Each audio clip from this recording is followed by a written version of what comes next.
Ya estamos acá de vuelta y como anunció Carmen Ortiz en el segmento anterior, tenemos acá un invitado que nos va a compartir los tips, los datos sobre el emprendimiento en Guatemala. Y a lo mejor ustedes no lo sabían, pero 4 de cada 10 guatemaltecos está emprendiendo. Hay una lista en que Guatemala puede preciarse de tener el 10º lugar de 60 países. Emprendimiento. Es impresionante la cantidad de emprendedores que hay en Guatemala, David. ¿A qué se debe eso? Todos queremos tener nuestro propio negocio, todos queremos emprender una empresa y ganarnos la vida de esa manera.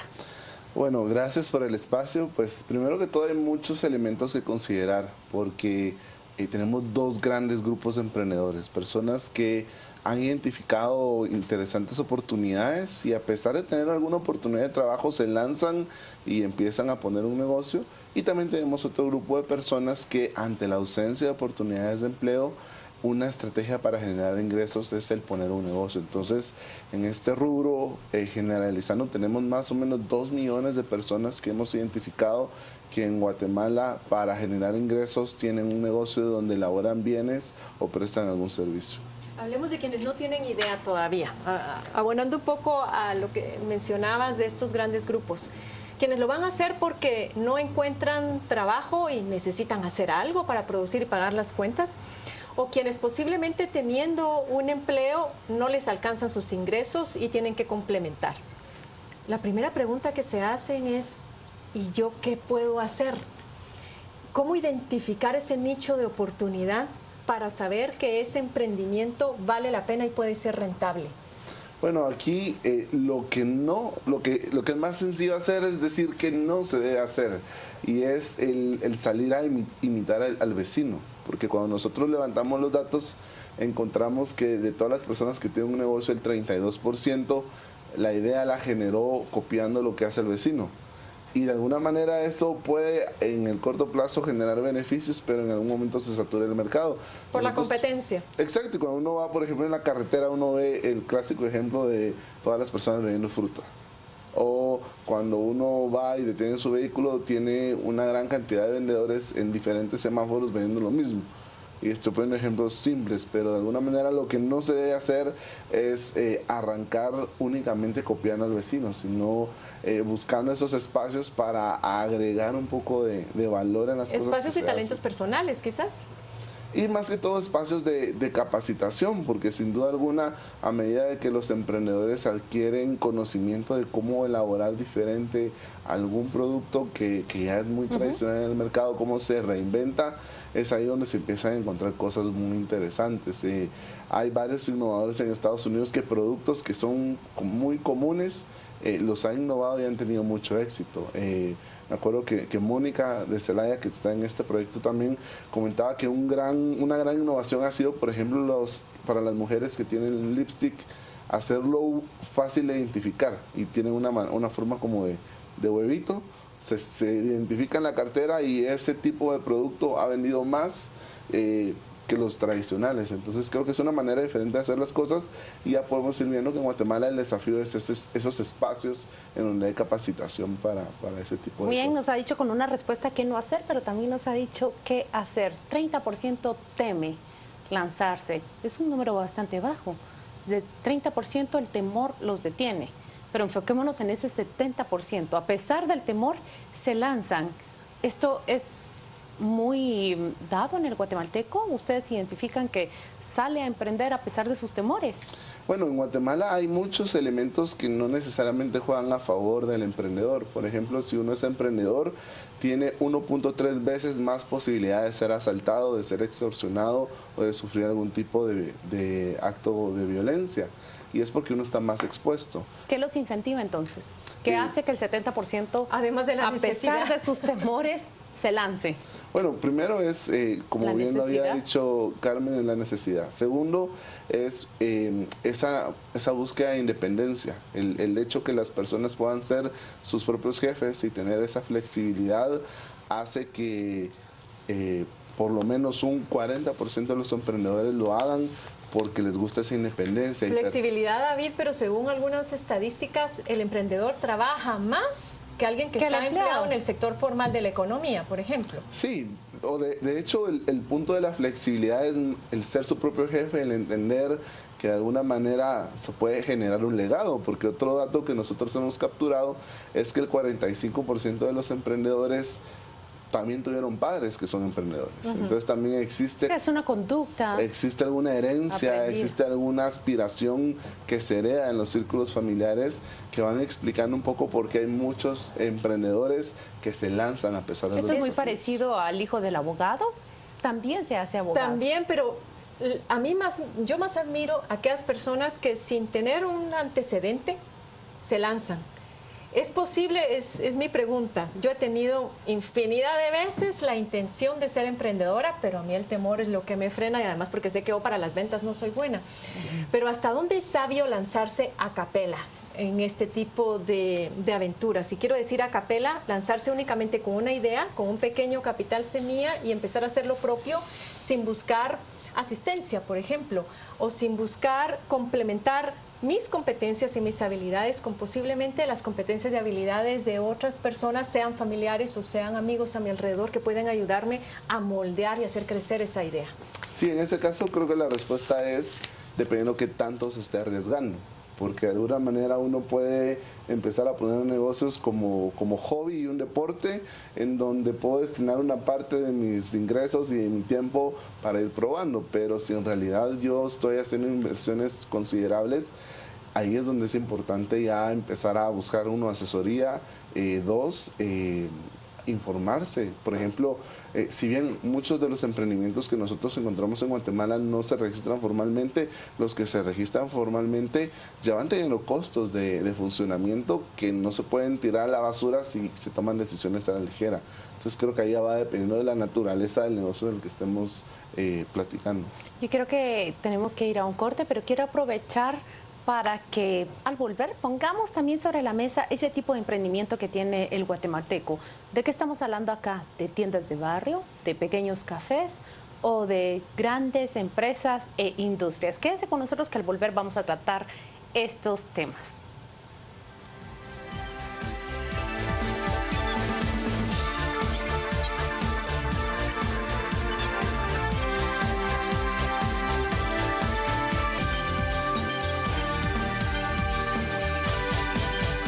Ya estamos de vuelta con usted, pero antes de regresar con nuestro invitado vamos a ir con Rocío Lazo para saber y conocer cuáles son sus opiniones y comentarios sobre este tema. Gracias, Claudia. Recuerde que en Facebook y en Twitter nos puede encontrar como Canal Antigua. Comenzamos a revisar cuáles son algunos de los comentarios de nuestros televidentes y tenemos ya la opinión de Denisa Gastume, quien nos dice: tenemos el parque aéreo más grande. Imagine con esta corrupción, hay que indagar mucho más. Este es el comentario que tenemos ya a través de nuestro Twitter. Recuerde participar como siempre con el hashtag a las 8:45. Regresamos con ustedes. Muchas gracias, Rocío. Pues bien, David, habíamos puesto ya sobre la mesa la pregunta. ¿Qué tipo de emprendimiento está desarrollando el guatemalteco? ¿Son tiendas de barrio, cafés que se instalan en centros comerciales, kioscos quizás? ¿Cómo podemos verlos en la calle?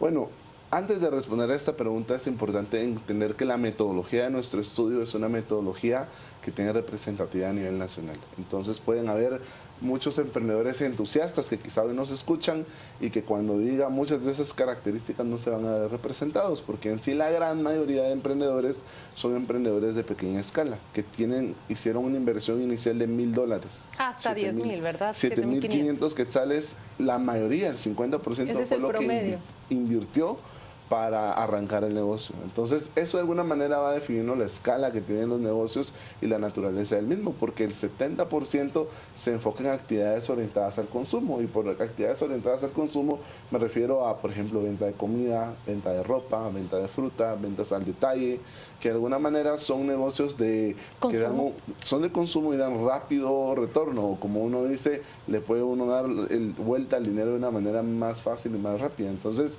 esas son las grandes mayorías. También hay elementos muy puntuales, emprendimientos, un 2-3% de los emprendedores que identificamos hacen inversiones superiores a los 100,000 quetzales. ¿Qué están desarrollando ellos? Ellos están más enfocados, por ejemplo, en sectores de servicios de empresas, asesorías jurídicas, servicios contables, publicidad.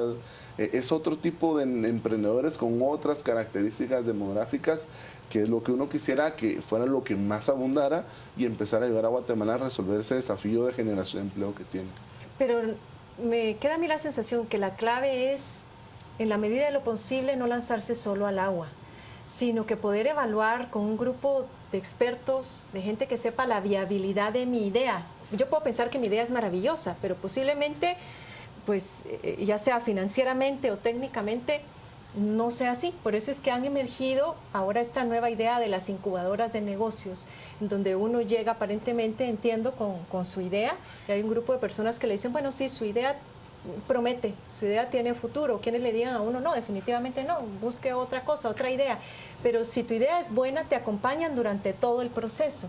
El asunto es estar acompañado y estar bien asesorado. ¿Tú compartes esta idea? Sí, sin duda alguna, eso nos lleva a hablar un poco acerca del ecosistema que tienen los emprendedores.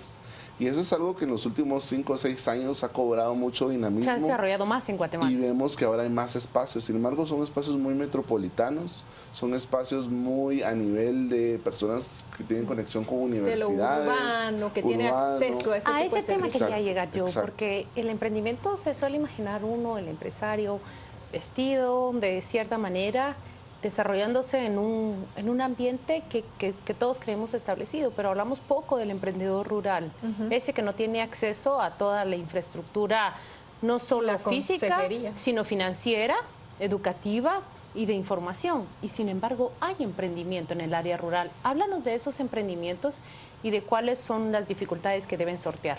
Bueno, sin duda alguna, es ahí donde se agrupa la gran mayoría que nosotros vemos en el estudio, porque son emprendedores que no tienen los niveles educativos para poder beneficiarse de capacitaciones más sofisticadas o agregarle procesos un poco más complejos al producto que venden. Están ubicados en zonas geográficas en donde el principal desafío que ellos tienen es cómo llevar su mercancía a otros mercados, cómo conectar mercados.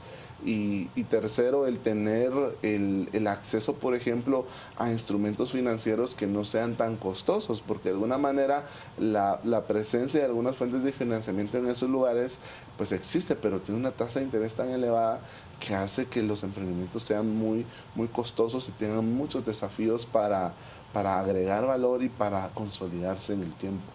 Esto, lógicamente, necesita de políticas públicas bien focalizadas para facilitar y promover de manera adecuada y bien guiada este tipo de emprendimientos. Otro de los grandes retos, David, es, yo tengo poco capital semilla y sé que voy a poner este emprendimiento porque tengo necesidad. ¿Cómo hacer malabares entre el dinero que yo voy ganando para pagar mis cuentas y además que me quede algo para inversión? Porque si no me queda para reinvertir ese dinero, lo más probable es que mi negocio no va a crecer, no va a tener mucho futuro. ¿Cómo se hace eso? Bueno, este es el desafío de ir balanceando muchos aspectos que van a afectar la rentabilidad del negocio. El primero que todo es tener una contabilidad organizada, porque si bien hay necesidades familiares, el principal problema, el 32% de los emprendedores identifica que el principal problema que ellos tienen es cómo administrar sus recursos, diferenciar del dinero para la casa del dinero del negocio. Contabilidad. Contabilidad muy básica, primero. Segundo, el poder buscar estrategias de ir agregando valor, de ir buscando maneras diferentes de promocionar el producto, de diferenciarse, que de alguna manera les va a garantizar otros nichos a los emprendedores, porque hoy en día lo que tenemos es que hay muchas actividades que están sobresaturadas, especialmente, por ejemplo, actividades que promueven, inclusive desde la cooperación internacional o desde el gobierno, se tiene a repetir tanto que son negocios que están en riesgo de salir fácilmente del mercado. Entonces creo que hay muchas causas que van a afectar la rentabilidad, y en este caso lo que uno necesita evaluar es paso por paso en donde uno puede ir ahorrando costos y agregando valor. Hay una palabra que ya tocamos acá, pero hay otra que no. Hablamos del temor y de ese 30% temeroso de emprender, pero no hemos hablado del fracaso que la mayoría de emprendedores experimenta. Y es un tema recurrente en las clases educativas y de formación para los nuevos emprendedores. ¿Qué tiene que decirles sobre el fracaso? Bueno, primero que está existiendo un cambio cultural, porque usualmente fracasar ha sido visto como una mala palabra en la sociedad guatemalteca. Y conforme se ha promovido más el emprendimiento y se ha reconocido más el poner negocios como una manera de generar ingresos, uno ve en el proceso que hay más gente que se está animando, pero sin duda alguna hay muchas razones que hoy nos permite ver que el 40% de las personas quiere poner un negocio. De ese 40%, la mitad, 17%, empieza. De ese 17% que empieza, los que logran establecer un negocio ya son 8%. Entonces, implícitamente el fracaso o el desistir en el intento se ve en los números. Sin embargo, los que logran llegar al final logran permanecer y superar ese umbral de 42 meses. Perseverancia, entonces, es la otra palabra. Exacto. ¿Y la legalidad de estos negocios? Te lo pregunto porque hace un tiempo en el centro académico en donde yo trabajo se hizo un estudio en 5 departamentos donde se le preguntaba a las personas que eran comerciantes si tenían patente o si tenían tarjeta de pulmones. La gran mayoría dijo que no tenía ni patente ni tarjeta de pulmones. Entonces se les preguntó por qué y dijeron porque nunca me lo piden. La gente no ve los beneficios de legalizar sus empresas, siendo que los tienen. ¿Qué recomendación tú harías? Bueno, aquí es de varias vías, porque dependiendo de la ubicación de los negocios, pasos para formalizarse terminan lamentablemente siendo más un costo que un beneficio. Entonces, a medida de que exista una mayor presencia del Estado en esos lugares y facilidad, se va a ver el incentivo detrás de formalizarse. Hoy en día el 73% de los negocios no se ha registrado ante la SAT ni ante el registro mercantil, únicamente el 27% lo ha hecho. Son negocios con otra dinámica, otra característica. ¿Esa resistencia y ese rechazo a qué se debe? ¿Miedo, desconfianza? Bueno, básicamente es un tema de costos. Si un emprendimiento se empieza con una inversión de 7.500 quetzales y dependiendo del tipo de sociedad que yo quiera establecer, solo para registrarme necesito 1.500 quetzales, más funcionar en la formalidad. Más tu impresión de facturas y todo lo demás. O una sociedad anónima, 5.000 de capital semilla, por ejemplo, no cualquiera los tiene, ¿verdad? Exacto. Exactamente. Hay un tema que me ha llamado la atención a mí y es el emprendimiento en las mujeres. Se dice que se encuentran entre los 28 y 35 años cuando se lanzan al emprendimiento y que cada vez crece más ese grupo de emprendedoras. Háblanos de cómo se encuentra ese ritmo de inversiones, cuál es ese perfil de la emprendedora y por qué también Guatemala está proveyendo un alto número de mujeres que se lanzan a estas aventuras. Bueno, sin duda alguna, nosotros hemos visto que ha habido una presencia importante de las mujeres que están emprendiendo y sin duda alguna es una de las actividades que más les permite compatibilizar el generar ingresos con otras responsabilidades que tienen. De alguna manera, por muchas restricciones de transporte y de movimiento, es más fácil ver, por ejemplo, en el interior del país, que los hombres puedan moverse de departamento en departamento buscando oportunidades de trabajo. Sin embargo, las mujeres tienen que residir físicamente en determinados lugares por la familia y es el emprendimiento donde encuentran esas oportunidades. Siguen habiendo desafíos, los montos de inversión en promedio siguen siendo un poco más bajos que el de los hombres, los niveles de educación también. Esos son temas un poco más estructurales de lo que es Guatemala y el acceso que tienen las mujeres a muchas de esas oportunidades, pero a pesar de esos desafíos, vemos que hoy en día el 47% de los emprendedores son mujeres. Sabemos que Guatemala y Quetzaltenango son las capitales o las metrópolis, como citaste tú, de emprendedores. ¿Qué otros departamentos o ciudades en el país te han dado sorpresas con esos estudios? Bueno, los departamentos que dan sorpresas son los departamentos en donde no existen oportunidades de generar ingresos a través de empleos. Usualmente los emprendimientos en lugares como Huehuetenango, como San Marcos, que son muy fronterizos. O Alta Verapaz. Ahí donde hay lugares donde no hay mucha oportunidad de empleo formal o están cerca de fronteras con otros países, es donde más dinamismo hemos encontrado. Ahora, sin ánimo de hacer comercial específico, pero una última recomendación a nuestro público televidente que está pensando en poner un negocio muy rápidamente porque ya se nos agotó el tiempo. Bueno, sin duda alguna, a medida que ha avanzado el tiempo, hay muchos materiales disponibles para que uno empiece a capacitarse y empiece a aprender de los errores de otros. El primer paso es hacer un buen análisis de todas las oportunidades que existen en los espacios de capacitación y lanzarse al agua calculando muy bien todos los riesgos que van a tener. Lanzarse al agua también. Exacto. Es una frase tan simple, pero que lo encierra todo. Muchas gracias, David, Gracias. por atender a esta invitación. Muchas gracias, Carmen. Y a usted le deseo muy buenas noches, pero siga en compañía nuestra. Mario Rosales ya está listo en el set a las 10 p.m. para empezar la conversación y el debate con usted.